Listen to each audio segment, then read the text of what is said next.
Number 10. Sabratha. Sabratha was once the great empire of Carthage. Its ruins can be found in modern Libya. The Carthaginians established this place as a trading post and turned it into a prosperous settlement somewhere around the 4th century BC. It had a natural harbor, and it was one of the most important stops for trans-Saharan caravans moving goods through the region. Sabratha enjoyed a brief period of independence following the destruction and fall of Carthage in the year 146 BC. The Romans incorporated it into their empire, and they were living the good life for quite some time. Everyone was prosperous. Money was flowing. But then disaster struck in 365 AD, when the city was sacked by the Austriani. Following this incident, the city began to rapidly decline in just about every way. It was revived briefly thanks to the Byzantines, though like many of the great cities throughout northern Africa and the Middle East, following the Arab conquests, Sabratha finally ceased to exist. It was simply wiped off the map. This was around the year 643 AD. As for what kind of archaeological discoveries have been made at the site, there hasn't been too much. Archaeologists have excavated about half of the ancient city so far, including many buildings along the harbor, a huge residential district from the 2nd century, and a heap of Roman buildings like baths and temples. They also found a few Christian remains, including a mysterious catacomb and 4 Christian churches. Number 9. Datong Hanging Monastery. The Datong Hanging Monastery is one of the most impressive archaeological sites anywhere in China. It's located just 40 miles from downtown Datong City and is suspended 150 feet above the ground. This is a legit hanging monastery. The buildings have withstood strong winds and storms for centuries. Archaeologists say this place is an architectural wonder and a unique advancement in mechanical theory. When it was built, crossbeams were inserted into the rock and used as foundations, with the rock itself acting as support. From the ground, it looks like a castle nailed to the side of the cliffs.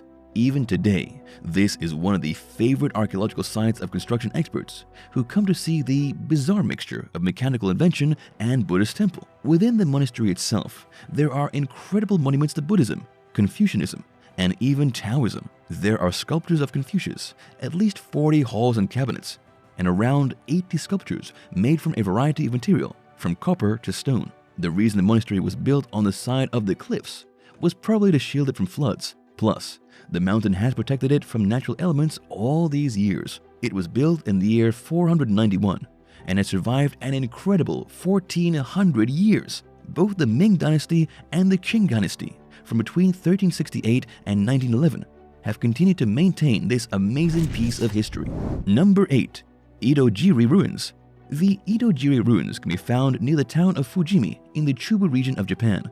The ruins here come from the mid-Jomon period, between 2500 and 1500 BC. The area is actually riddled with broken settlements from this era, most of them at an elevation of around 3,000 feet, and made habitable by plentiful spring water draining down the hills to the Fuji River. There are at least 50 ruins in the immediate area surrounding the site. However, Idojiri is arguably the most impressive. It has been excavated repeatedly since it was discovered in 1949. So far, archaeologists have found evidence of at least 200 pit dwellings, along with plenty of artifacts from the Jomon culture, such as pottery decorated with abstract patterns, the heads of mysterious animals, and strange-looking people. There have also been tools discovered, like stone axes and dishes, that had likely been used for cooking and processing nuts and acorns. As for the pit dwellings, the ancient Japanese were basically hobbits. They dug massive pits in the ground and then built walls and roofs of straw. This way, their houses were half submerged in the earth, with small doorways leading to the outside. Almost 5,000 years ago, this would have been one of the biggest villages anywhere in Japan, dotted by hundreds of unique hobbit holes. Number 7. Gobekli Tepe. There is no archaeological site on Earth quite as impressive as Gobekli Tepe. It was built by prehistoric people 6,000 years before the stones were cut in England to shape Stonehenge. It's located on a mountaintop in Turkey and was first excavated by German archaeologist Klaus Schmidt just about 25 years ago. Schmidt discovered over 20 stone enclosures with a massive monument in the center of the site that had elaborately carved pillars that stood over 15 feet tall. The pillars were stylized with human figures, and each one weighed around 10 tons. Considering this was literally 6,000 years before Stonehenge, which itself was 5,000 years before today, How on earth they managed to carve and transport such giant blocks of stone has baffled archaeologists for a long time. It's even more impressive because these people hadn't figured out how to write words. They didn't know how to domesticate animals, and they hadn't even invented pottery. Forget about metal tools, they didn't exist.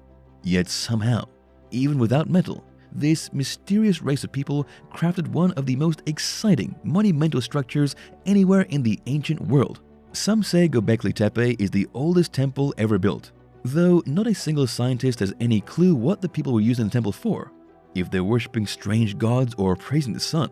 But after 3 decades of research, Schmidt is convinced that Gobekli Tepe was built by hunter-gatherers, a massive group of them who had come together from all over the region to help build the remarkable structure. This was probably the first major step in human civilization to becoming, well, human civilization. The only issue is that scientists can't say why. Do you have any theories about how Gobekli Tepe was built? Let us know in the comments below. And if you're liking this video, be sure to hit the thumbs up and subscribe buttons if you haven't already. Number 6. Canyons of the Ancients. The Canyons of the Ancients is an outdoor museum in the United States that is home to roughly 6,000 individual archaeological sites. It spans 176,000 acres and is one of the biggest concentrations of historic treasures anywhere in the country. Despite this, almost nobody knows the Canyons of the Ancients exists. But just what kind of archaeological sites are here? They are preserved remains from the native cultures that lived in the area, including broken houses, disused shrines, and entire villages that were abandoned hundreds of years ago.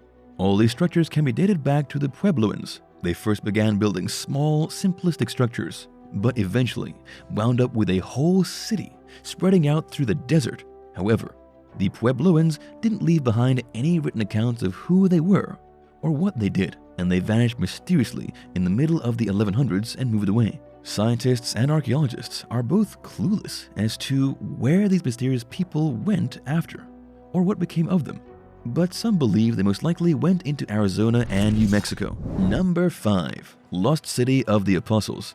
In 2017, excavations along the shore of the Sea of Galilee may have revealed evidence of the ancient lost city of the Apostles. The city is called Bethsaida, and archaeologists have been looking for it for centuries. It is said to be the home of 3 of Jesus' apostles, Andrew, Peter, and Philip. It was also the city of Jesus' ministry, when Jesus allegedly fed 5,000 people with just 5 loaves of bread and a pair of fish. He did so near the city of Bethsaida, but even though the city is mentioned so frequently in the Bible, nobody knew where it was in ancient times. The ruins were never found. This all changed about 30 years ago though, when archaeologists identified the site of Et Tel as the city of Bethsaida. But the identification has always been a little controversial, and now experts have changed their minds and decided that Bethsaida is actually located at the site of El Araj. According to historians from the 1st century, in the year 31, the son of Herod the Great transformed the small fishing village of Bethsaida into a Roman settlement. Walls were built around the city, and its history more or less became lost between the Romans and the Byzantines. Archaeologists have now uncovered Roman pottery, Byzantine relics, and enough proof to say that this was indeed the famous fishing village from the Bible. But of course, there's no real way for them to know if Jesus' apostles truly did live there. What do you think? Number 4. Dry Creek. The Dry Creek archaeological site in Alaska shows human occupation going back about 11,000 years. The site can be found near Healy, and it has several layers of history hidden beneath the soil. It's one of the only places in Alaska where arrowheads have been found. Stone technology was used here around the year 9000 BC, with archaeologists uncovering over 3,500 artifacts, many of them being stone flakes broken off of stone tools. It is considered one of the most important places for archaeologists studying the transition at the end of the most recent ice age, when humans truly began to emerge as a nomadic species. Number 3. Yehaw. Yehaw is an archaeological site that dates back to the Bronze Age, located just a few miles from the town of Adwa in Ethiopia. It is considered the most impressive archaeological ruin anywhere in the Horn of Africa, showing evidence that the people who lived here had contact with places as far away as South Arabia. Archaeologists believe Yehaw was one of the main cities that came right before the powerful Aksumite civilization. There are a few main structures still remaining in this ancient city today.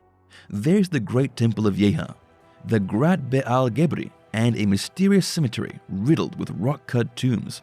The Great Temple was built to worship the moon god of the Saba kingdom, constructed probably in the 7th century BC. It stood 46 feet tall and was made of massive blocks fit together without the use of mortar, which scientists say is how the remains have stayed so well preserved over the past 2,600 years. The tombs are found about 8 feet below the surface, accessible only by vertical shafts dug into the ground. When the tombs were first made, the entrances were blocked by massive stone panels and then covered over by stone and rubble. It's not clear who exactly was buried in these impressive tombs, but they were likely the most important members of the society at the time.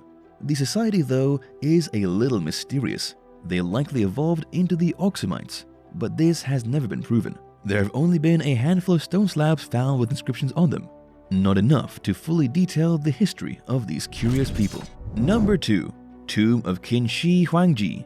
The tomb of Kinshi Huangji, the first great emperor of China, is a massive mausoleum complex in the Shaanxi province. It was constructed by the order of Qi Huang himself, who was the founder of the Qing dynasty. This guy was responsible for shaping China into the ancient powerhouse it became. He unified the country. He helped build the Great Wall of China, and he introduced a national road system. He also reformed Chinese politics to incorporate every Chinese state into his own personal empire. But what a lot of people don't know is that the emperor was obsessed with immortality, and throughout his reign sought to find the elixir of life. He feared his own death and sent men to all corners of the globes in hopes of finding the secret of everlasting life. That dream died with him in the year 210 BC, when he drank an elixir meant to be a magical potion but was probably just mercury. His elixir of mortality ended up killing him. His mausoleum is most well known for its terracotta warriors. There are about 8,000 of them that were discovered underneath a giant mound of earth shaped like a pyramid. He was buried with a formidable army that would protect him in the afterlife. But that's not all.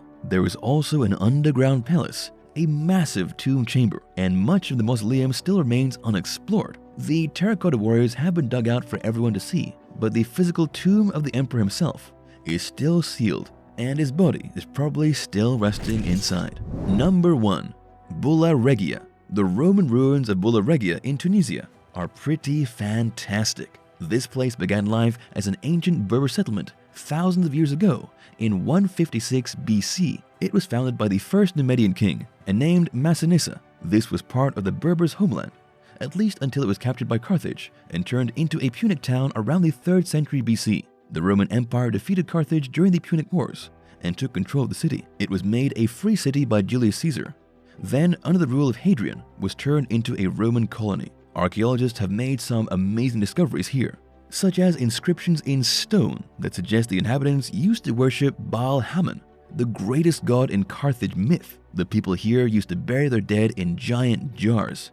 The temple of a fertility goddess was found surprisingly intact, and archaeologists found evidence that the people here used to build houses with basements meant to protect them from the intense heat of the sun. These basements have been found in amazing states of preservation, because when an earthquake destroyed the city during Byzantine rule, the upper stories collapsed and sealed the basements, leaving them protected from the elements and raiders.